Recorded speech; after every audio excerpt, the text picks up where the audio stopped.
Hello, people. This is Mark and Lara from Kharischangeworks, guys. Hope you're well.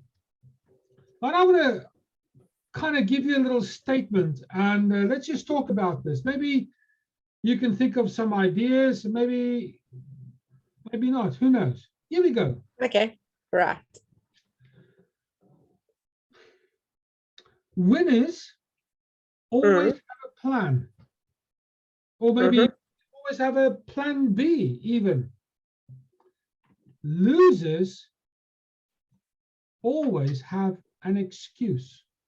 There you go. Interesting. Interesting, isn't it? So, here's my thoughts on it. Maybe you can add to it. Okay. It doesn't matter what project you're involved with, whether it be making the bed, cooking, decorating the house, or a multi-billion currency business. It doesn't really make a difference. In the event of something happening that constitutes a failure in the mind of the person doing this project, I think who you are as a person and what you are made of on the inside will determine how you approach that failure. If you say, well, okay, it's not worked as exactly as planned, I will come up with an alternative, a plan B, so to speak. Or if you are of a mindset that says, oh man, I'm going to be defeatist. What a waste of time. Oh, I knew I shouldn't have done this. That makes you a loser. According to this little saying that I've just recanted out to you. So, what do you think? I think in some ways it's true. I think if you look at people that are highly successful, I think of your Olympic athletes, people like that, they'll train and train and train. And then if they hit an injury, they do the recuperation and they go back and they start again and they keep going because they have a goal to achieve. Okay. So, and those people are super fit and they're super disciplined, and that is what they want to attain in life. And I think if that is your approach to life, you're going to make a plan, whichever way, to achieve what you want to achieve. If you're somebody who is not motivated really and doesn't have any ambition and is just willing to float along and be part of the crowd and, just be blown with the wind, you're going to have excuses because you're quite comfortable where you are. But if you're determined to get somewhere, if there's something that you really, really want in life, you will make a plan to get there regardless. Okay. I agree. I read many years ago that apparently Thomas Edison said, I never failed once in trying to get the light bulb to work. I only found 1,000 ways of how not to do it. Correct. And that's exactly what that saying is saying. Yes. Because it's all in your perspective, how you approach something that determines exactly what happens. Yeah. See, yeah. I think a lot of people, and I've said this before, in fact, I preached a sermon regarding this some many moons ago, that because of how society has been shaped, because of rules and laws, and you can't do this and you're not allowed to do the other, there's been a mindset change that says, and I used this, about 20 years or so ago, I said, most people in marriage are divorced before they get married. Okay, explain. It is now, as you know, I'm in the process of getting divorced. You are divorced. The whole idea of when you've got two people who truly love one another, right? at some point there's friction. There has to be friction because no two people will always see things the same all the time. There has to be a difference of opinion on some level. So when that friction starts to take place,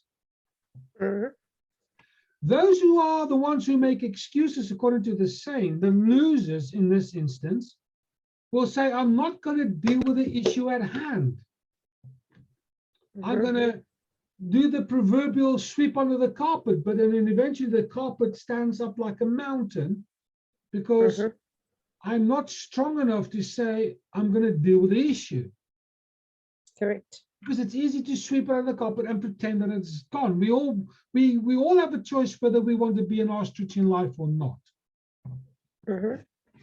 Now, when I said that most people are divorced before they are married, is because society and the governments of this world has made it so easy to get divorced.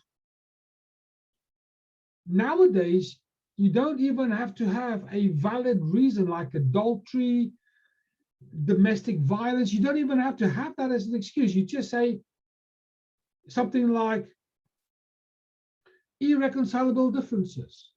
And that might be, let's pretend you and I were married. Because we can't agree what color to paint the living room, for the loser, that's an irreconcilable difference. We will never be able to come to that compromise.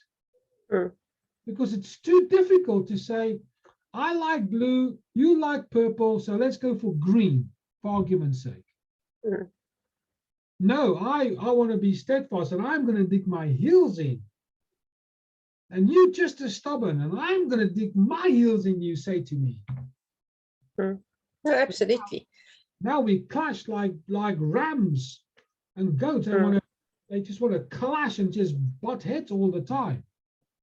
The weak person says, I'm going to dig my heels in. I agree. When it comes down to divorce, because we can't agree on the color of the living room, how the heck are we going to then, in our little example, how on earth are we going to make plans to go on holiday and which direction this relationship's going to go if we can't agree on what color carpets we want and what color the curtains has to be and what color the walls have to be? Yeah. So therefore, I hear you, yeah. To get divorced on irreconcilable differences, instead of going, I'm going to make a plan and say, let's deal with these differences. Let's see what person A likes and what person B likes, and let's come to a compromise. Or, as I've said to my soon-to-be ex, if you want to dig your heels in and I want to dig my heels in, well, then both have to forfeit those ideas. And then we've got to come to a position C where we both agree. Correct. Now, as you well know, that position C in this example is a non-starter to the knock. Correct. It's not an option. Non-starter to the weak person because they like to make excuses. Now,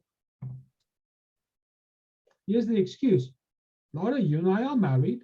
It's your fault for this room looking the way that it does because you chose to pick the paint. I just painted. It's an excuse. Hence, most people are divorced before they get married. And what this little saying is, saying as far as what I can see, who you are as a person and what you are as a person will be the datum line that says, I'm strong, I'm going to resolve this issue, or actually, I don't care so much about my own values and who I am as a person. I'm going to just point the dirty, snotty finger at everybody, and then I can play the victim because it's your fault. It's yeah, that's how it works. Therefore, I can get divorced before I get married because it's easy. Because let's be fair, you know as well as I do, being in any kind of relationship, it's hard work. Correct. Rewarding when it works, but it is as close to Hades and purgatory when it's not. You and I, we hear that, don't we? Right? Yes, totally agree. Yeah. No, I agree with that. So Totally, yeah. So I think my best friend, Excuse me. Yes. my counterbalance on this YouTube channel, Mm-hmm. when it comes down to how we reflect ourselves to the outer world, they might not know about this saying. Yes. How they don't. Correct. We do. How we react to problems that affect us socially, emotionally, psychologically, financially, sexually, spiritually, politically, whatever the case might be. How we approach that Excuse me. determine how strong we really are in that particular field. Are we going to make a plan B? I totally agree. Or are we going to just say, you know what? And point that critical finger. Now, here's the thing. When you point one to the other person, like I'm pointing this to the camera where you are, we forget about these, don't we? Correct. Your fault. Mm-hmm. Even if my thumb is in the same direction, there's more points backwards. Correct. That introspection will determine whether we're going to make a plan B or be the loser and say, I don't care. In this case, I'm going to do it the politically acceptable way, but it's your fault. Yes. Put all five fingers to the object of my projection of guilt and so on and so forth. Therefore, I am the victim, by the way, because it's not my fault. Because look, I've blame shifted because I'm weak. And it's a strong person in many ways that says I'm weak, because then they can do something about it. It is the truly weak that don't recognize just how weak they are. But I would say this, a truly humble person is the one that says, actually, you know what, I failed and I'm going to make a plan B. Correct. It's the law of opposites, which of course is a spiritual principle, and we can one day talk about this. I totally agree with you. So there you go. Yeah, it's all about selfishness and me, myself, and I. Yet again, correct. I want the best, so therefore I will dig my heels in. And yeah, totally agree. Yeah, totally agree. So there you go, my friend, our friends. How you approach the problems in your life, like an orange or a nectarine that's got all those little sectors. You can look at them financially, socially, emotionally, spiritually, all the rest of it. These little sectors that make up you. However you approach these problems, whether you will say, well, actually, I'm going to approach it with a mindset of I'm a winner. I'm going to make a plan B. I'm going to do something to try and resolve this in a mature and responsible manner. According to the saying, you are strong. You're a winner. If, however, the inverse, when you start pointing these critical fingers to the world and everybody else in there, according to the saying, you're a loser. You must therefore be weak. And this is my advice, and as Lara's nodding her head, strengthen up, man up. Generate that backbone that you need that says, I'm going to approach it like a responsible, accountable human being, and I'm going to face these issues head on, and I'm going to become truly humble and say, I have failed, but I want to succeed. I have failed, and I am going to succeed. I have failed and I'm going to do whatever it takes to succeed. Yeah. That is really important because that talks about strength here, particularly, and strength up here, because this, in many ways, controls this. Correct. Your heart is the thing that determines who you truly are. If you've got a weak heart, and I'm not talking about a weak pumping heart, a weak heart in terms of your character, your nature, your resilience, your tenacity, check the videos out. That determines whether you're going to quit here. When I was in the military, Lara, your dad will tell you the same. Your body is only 25% tired when the brain says, I've had enough. Because your body can keep on going 3 times farther than when your brain says it's time to quit. Correct. Yeah. So when this wants to quit, we need to dig a little bit deeper and find the strength that lies here. The true you, the congruent you. And when you find the true you and you find the gems and the pearls of strength that you have, because I believe that we are made up of solutions. We just have to go find them. It's a bit of hide and seek, I suppose, in many ways. So go find these solutions deep inside. Apply them. Be like Edison, be like Bell, be like Ford, be like all these inventors and entrepreneurs of yesteryear that says, I've not failed once. I've only discovered how not to do it. Correct. Consider, if Edison decided to quit at 999 times, we would not have LEDs today. Correct. Disaster for the rest of society because someone's decided, I've had enough. Boom. Yeah. Dig deep, my friend. Find that solution.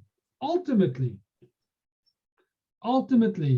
we ooze who we are. We ooze what we are. May your light shine so bright that people have to wear sunglasses during the day because of how strong you are. Yes. If you are that strong and you ooze your light of positivity, may they wear sunglasses at night, because that is what it's about. Me and Lara are laughing because I like to give a these little sticker things, what they call emoji things. Emojis, yeah. Emojis. I give Lara a little sunglasses at night thing. May your light shine bright, like that super bright LED. Yes. Because that comes from here. That's all we want to say to you today. The deeper you dig, the more you play the game of hide and seek with your LED, you're going to find the solutions to every problem that you have. It just depends how determined you are. Whether you're going to approach it from a point of positivity, or are you going to just say, you know what, to hell and gone with this, I'm going to pack it in because I'm a failure. Dig deep. Yeah. Dig deep, my friend. Ultimately, for every obstacle, there is a solution. There's a victory that lies in wait because of the troubles that you have. Yes. And this is what this thing is all about. You determine how the world sees you, because that's how you show yourself to it. So, YouTube admin, please like, share, subscribe, comments, hit the bell, big call. If you've got a story that might add to this, please slot them into the comments box. Tell all your friends, tell all your family. But for now, this is Mark and Lara from Kharischangeworks, and we will speak to you soon. Bye.